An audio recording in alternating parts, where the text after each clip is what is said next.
I'd like to start off with a quick survey in the audience here. So just by a show of hands, how many of you are familiar with this little monkey up here, also known as Curious George?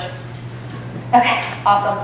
And how many of you are familiar with Brandon Stanton's books, Humans of New York, or maybe you follow the Honey pages on Instagram or Facebook? Okay, great, awesome. So these two things both serve as major symbols of curiosity, which is pretty transparent in Curious George, and I'll elaborate a little bit more on them later, but for now I'd like to start off with an introduction. So hi everyone, my name is Curran Stockton. I'm a junior here at Oak Knoll, and as many who know me know pretty well, I've been very invested in TEDx for a few years now. I participated in 7th and 8th grade at my middle school, and I knew it was something I wanted to bring to Oak Knoll. So within my first few months here, I met with the deans and talked to them about how we would go about making it happen here. I'll spare you the long list of logistics and everything that went into getting the license, gathering interest, and all that super fun stuff. But what I will say is that last year when we gathered our crew of producers and presenters, we sat down at our very first meeting and went about our very first order of business, which was picking an umbrella topic or general theme from which everyone's talks would derive. After just a few minutes of sitting down, we decided that everyone's talk would be given in the form of a question. More specifically, a question that started with why. From this came an extensive exhibition of everyone's creative and intellectual thinking skills as topics such as why hierarchy? Why are you who you are? Why do we worship celebrities? Why competition? And many, many more began to emerge. But what was most interesting about this whole process was not how everyone picked such diverse topics, but how they came to them, how curiosity seemed to be so natural. And even more interesting about curiosity is the benefits that it can have. So curiosity, by definition, according to the Merriam-Webster dictionary, is simply the desire to know, and it's an instinctive quality. Whether you're an average Joe or a psychopath, I believe that everyone has some sort of desire to know, to learn more, to expand their horizons, and this can only be pursued through curiosity. And there are several benefits to curiosity that are definitely enough to encourage anyone to push themselves out of their comfort zone and to wonder. I stumbled upon a 2015 article published by the Greater Good at the University of California, Berkeley, during my research, which stated the 6 surprising benefits of curiosity, which are as follows. Curiosity helps us survive. Curious people are happier. Curiosity boosts achievement and expands our empathy. Curiosity can expand our relationships, and last but not least, curiosity can improve healthcare. Now, I feel that there's some truth to each of these benefits, so let's walk through them a little bit, starting with number 1. Curiosity helps us survive. Now, I was a little taken aback by this one at first, but hear me out. So if we take ourselves back to the very first people that walked the earth, the Homo erectus species that inhabited African lands about 1 to 2 million years ago, we have to keep in mind that they were the real pioneers of humanity. They didn't have any type of manual or Google-esque resource to help them live their lives. They were relying simply on their curious inhibitions and desires to figure out how to survive by creating fire, finding food, building shelter, and many other things. Now, I know that many of you out here, it's pretty safe to say, don't need to rely on your curious instincts to keep you alive, but naturally, I believe that curiosity has its benefits today as well, in this respect.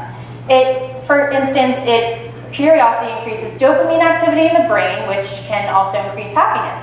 So that would lead us right into benefit number 2, that curiosity makes us happier. Because the dopamine is, again, the neurotransmitter in the brain that's directly associated with happiness, and it's also known as the reward molecule. Now on to the third benefit. Curiosity boosts achievement. Well, there's got to be some truth behind that famous Wayne Gretzky quote, "You miss 100% of the shots you never take," which essentially means that if you don't attempt, you can't achieve. Which is pretty obvious, but what's not so obvious is curiosity's role in this. If you don't attempt, you can't achieve, sure, but how can you attempt without desire?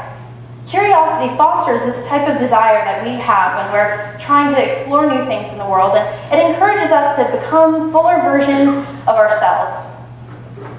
And additionally, when I was researching for this talk, I stumbled upon another book. It was by famous film producer Brian Grazer, who is most well known for his work in Apollo 13, The Da Vinci Code, and many other works. I'm sure you're familiar with some of his titles.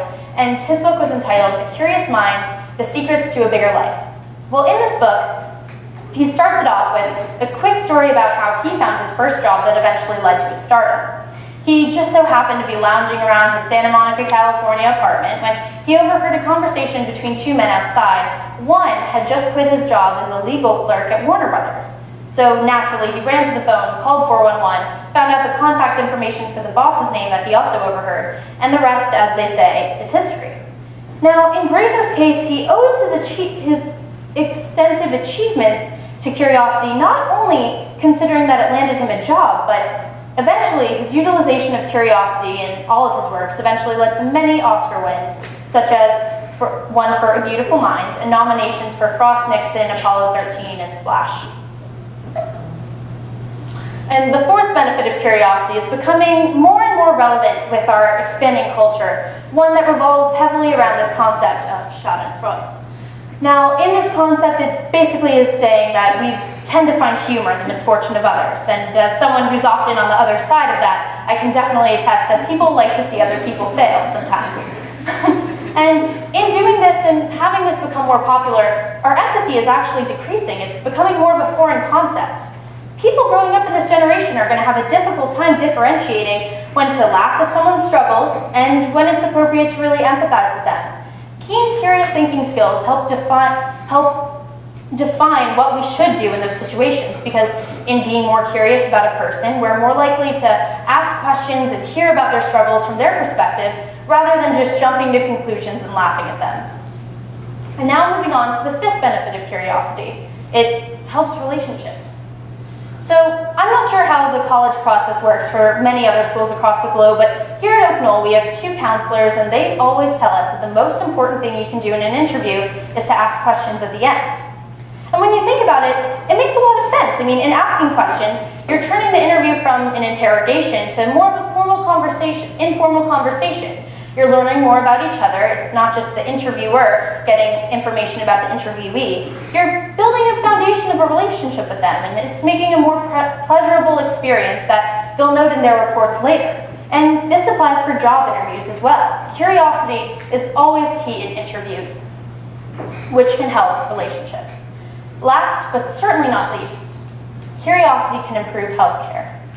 Now, in this day and age, we are plagued by many diseases such as cancer and many more that are becoming more and more difficult for doctors to work with because they can't seem to find a cure.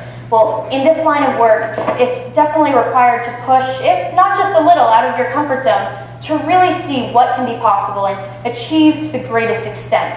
If you're looking to discover new medicines, to discover a cure, you have to be curious about the patient, about the disease, to work as hard as you possibly can.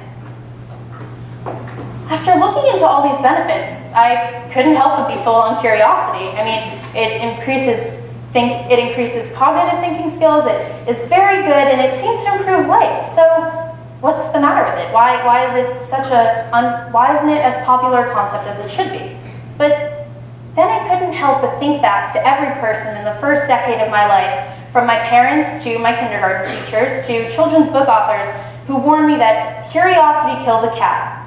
And curiosity was a rebellious act of sorts.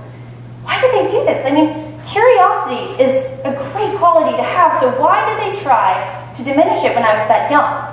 In doing that, they weren't only diminishing my curiosity, but they were potentially putting my creative thinking skills at risk, which is definitely not something that you want to do when you have a little child. So, back to those examples from earlier. One person who didn't listen to those adults who warned him when he was younger is named Brandon Stanton. And for those of you who aren't familiar with his work, I'll just provide a little background. So he started off as a bond trader in Chicago. He had a pretty good job. I mean, from most people's standards, he was successful. But deep down, he knew that there's this passion that he wasn't pursuing. He had this drive. He was so curious about the world and its people, and he knew that he couldn't pursue that from behind a desk. So what did he do? He moved out to New York with just a camera and some questions. And he began to interview people on all corners of Manhattan, getting their stories, asking some questions about their biggest dreams and aspirations, biggest failures, anything that normal people might not get from them just by passing them on the street and looking at them. And it's grown into quite a movement. He's formed an Instagram page, a Facebook page, a blog, and has even published a couple books entitled Humans of New York.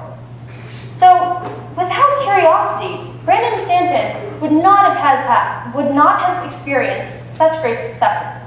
I mean, sure, from a financial standpoint, he might have been successful at his stock job, but he wouldn't have truly been happy. He would have known that there was this passion that he wasn't pursuing, and he could have regretted it for a long time.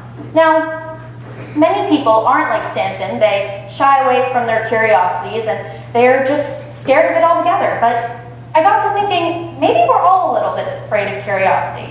Maybe that's why it's so discouraged among young children, and that's why we could try to raise them with as much care as we can, making sure that they are on the right track and not off exploring all these different curiosities. But if there's one thing I've learned over these past few months, that is the complete wrong thing to do. We have to nurture these children's curiosities because it helps them thrive. We need to learn how to do that. I mean, it's not just an instinctive quality, but it's inevitable. Nothing is going to stop curiosity. In the words of Arnold Edinburgh, curiosity is the very basis of education. And if you tell me that curiosity killed the cat, I say only that the cat died nobly. And there's a reason for this. There's a reason that curiosity is so popular in shows like Curious George.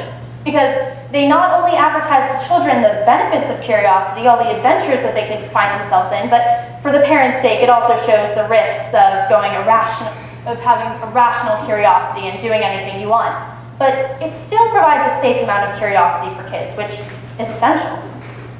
So if these curious urges are so ubiquitous and they're everywhere, how will we know how to find them? And how can we find them in a way that helps us achieve the most benefits from curiosity as we can? Well, you only have so many tools with which you can embark on all of life's curious endeavors. And despite its perpetuity, not every question can possibly be answered. Curiosity is the strongest tool of all. In the words of Plutarch, the mind is not a vessel to be filled, but a fire to be kindled. May all of your flames of curiosity forever remain aglow, and I hope you have a very enjoyable rest of your evening. Good night.